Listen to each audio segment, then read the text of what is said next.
valve and deionized water, whatever was on that lid seal and on that dry side bucket, when you put that new bucket on there and it comes to close, you immediately contaminated the rim of your bucket. So that's one practice makes perfect in getting in a habit of cleaning and keeping everything neat and tidy. Okay, let's move forward to the winterization.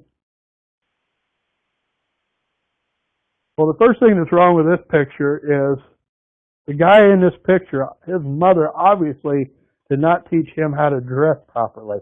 You got a guy here with a hooded sweatshirt on and shorts. And that particular operator is me. So, yeah, my mother never taught me that there's a certain time in a young man's life that he needs to quit wearing shorts, and that's not when the snow starts flying sideways. The winterization process, as we move on, let's look at the Belfort first. You can click on this as well. And then at the conclusion of this, you can refer back and still click on this. The thing about the Belfort in putting antifreeze in, and the antifreeze goes for all three of the gauges, is in the Belfort particularly, set your precip line to 0 and put in 2 inches worth of antifreeze. You can pour it in. We highly recommend the polypropylene. It's low toxic. One thing you have to remember when you winterize the Belfort gauge is to take your funnel out. You can see in the diagram in number 2, is we've taken the outer shell of that gauge off, we've taken the top off, and we've removed the funnel from the top section. That leaves an open orifice where when the summerization process and it rains, it funnels down into the bucket. In the winter process, the dry snow and stuff like that we want to capture, so that's why we remove the funnel. If you would have the funnel in there, snow gets caught up in the chimney section of that, and that's not something that we want. In the picture down below, as you're doing your winterization process, change the battery on your clock. If it's only been 2 or 3 months, it doesn't matter. A long cold winter will take the life out of a clock battery at the snap of a finger. So in doing so, make sure that you replace your battery as well.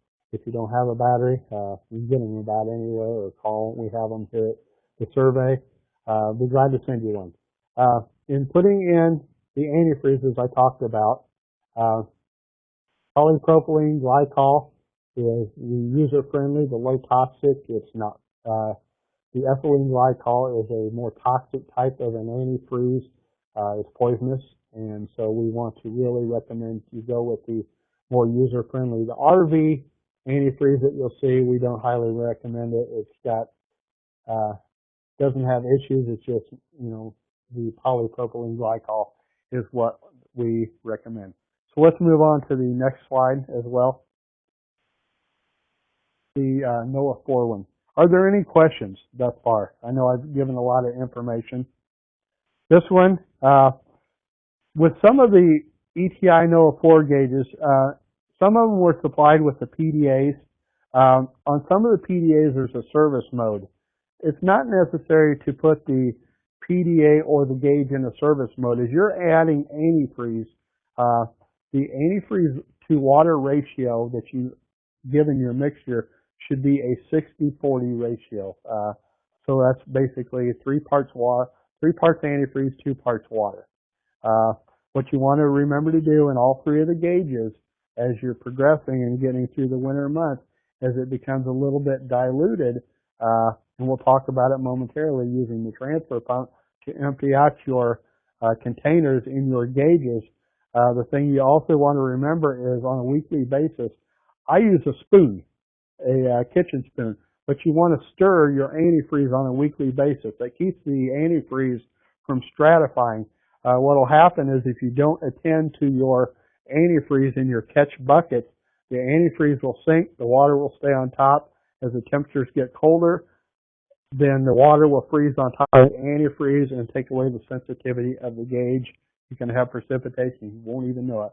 So get in the habit as well on a weekly basis of stirring the antifreeze, and as it progresses, then, and we'll progress here in a minute with our transfer pump and show you how to go about doing that and removing some of the old antifreeze.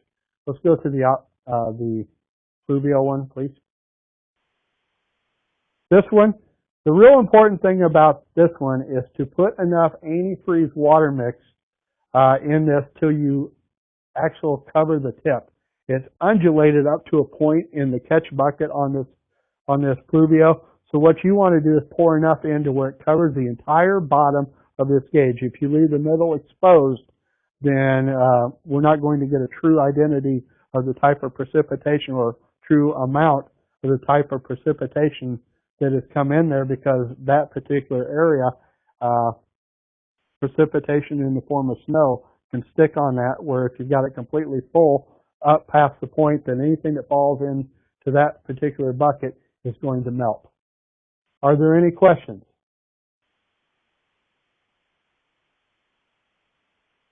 As we progress, once again, these are all, you can click and download all these and look at them. If there's any other questions, don't hesitate to give me a holler. Move on to the transfer pump picture. This is a transfer pump. Basically, one end goes in the gauge and one end goes in the bucket.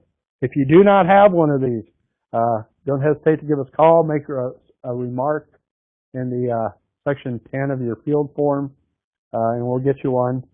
These are user-friendly, where you don't have to take the bucket out, try to lift that big old canister full of precipitation, pump it out to where you got it down far enough that if you do need to refresh your antifreeze, that you're able to do that without compromising the inside of the bucket. If you got flush and that kind of thing, then try to keep it stirred and things like that. Next slide, please. Batteries. One thing that's very, very important in a site that's got batteries is to not trust batteries. Very untrustworthy. If you do not have the capability of load testing a battery, then it's easy to remove them. They're heavy, but take them to your local auto parts store, whether it be O'Reilly's, AutoZone, so be it. Even Walmart will do it, and have them load tested. They may give you a reading that is, your 12.5 volts DC, but once you put a load on them, then if it doesn't pass the load, then it's actually a bad battery and can cause you all sorts of problems. So battery maintenance, not only before winter, but after winter as well. If you're an AC site with a DC backup, it's okay to run that site off of the AC only until you have the opportunity to get to a place that will load test your battery. We covered a lot of information. Are there any questions, comments? Like I said, all this is downloadable. If you're joining us for the first time, back to the website of goillinois.edu/NADP training. If this is your first opportunity to join us for our webinars, then you can refer to what we've done in the past. Your comments are welcome. Yep. The question is, how do I get a transfer pump? Just let me know. I have a particular ID as to who I see is requesting them, so I'll make sure that you get one sent to you. I'll send it out. If you do have it, write it in your supply section on your field form, or give me a call or email me at the number listed above, or at the email address ntn@isws.illinois.edu. Are there any more questions? Our next webinar is going to be on November 13th. It's a Wednesday. We'll do it at 3 o'clock in the afternoon as well. Look forward to seeing as many of you as we can. That particular webinar will be about field forms, the clarification of the different sections of the field form, the importance of understanding how important each section of the field form is in our data processing. So hope to see as many of you as well. 2 more questions? Go ahead. I can't see it.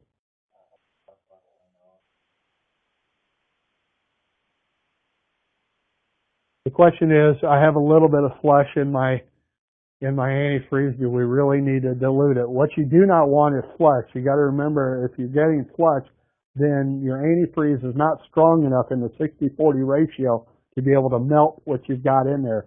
So refreshing it is highly recommended. You want the freshest antifreeze in there you can get. What happens too is some sites will winterize early in anticipation of getting a snow event, and then you get a rain event.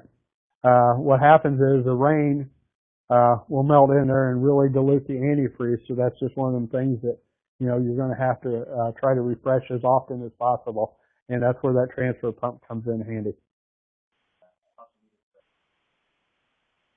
The question is how to dispose of the water antifreeze mixture.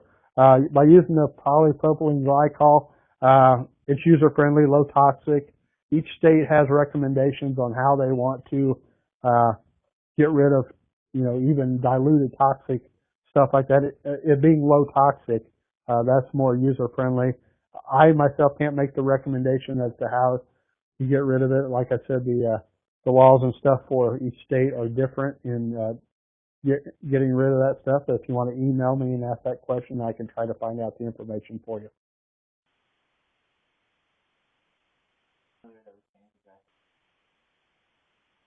The question was, do I suggest you change the dry side bucket weekly?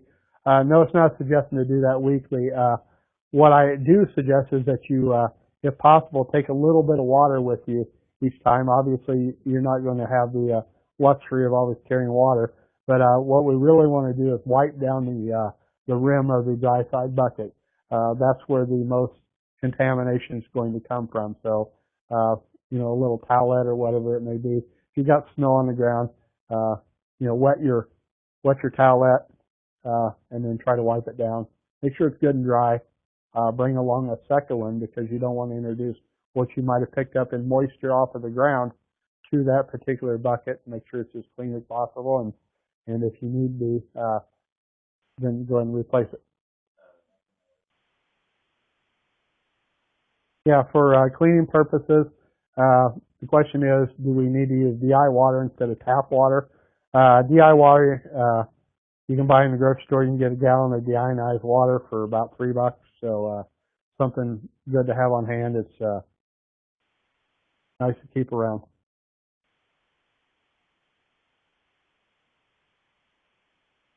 The question is, what type of antifreeze do I recommend? You can go to Walmart. You can go to about any auto parts store. You can buy the Prestone. I would not buy the ethylene glycol. It's more toxic, poisonous to humans. I would use the polypropylene glycol. It's more environmentally friendly and lower toxic, so that's the particular one I would use. You don't necessarily have to buy Prestone either. Whatever Walmart's got on sale, keep enough of it around where you don't break the bank, but try to make sure it's the polypropylene glycol.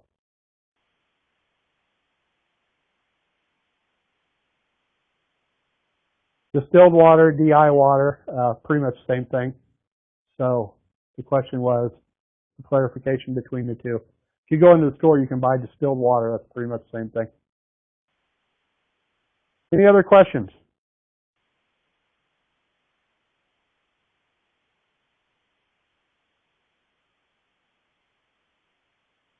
I'd like to thank everybody for their participation and their ongoing commitment to the NADP project on behalf of everybody associated with NADP and the Central Analytical Laboratory. Thank you for taking time out of your September 11th to join us for our continuing series of webinars, and look forward to seeing you at our next one, November 13th at 3 p.m. Once again, if there's questions, comments, don't hesitate to give me a call, 1-800-952-7353, or at the website listed in the webinar.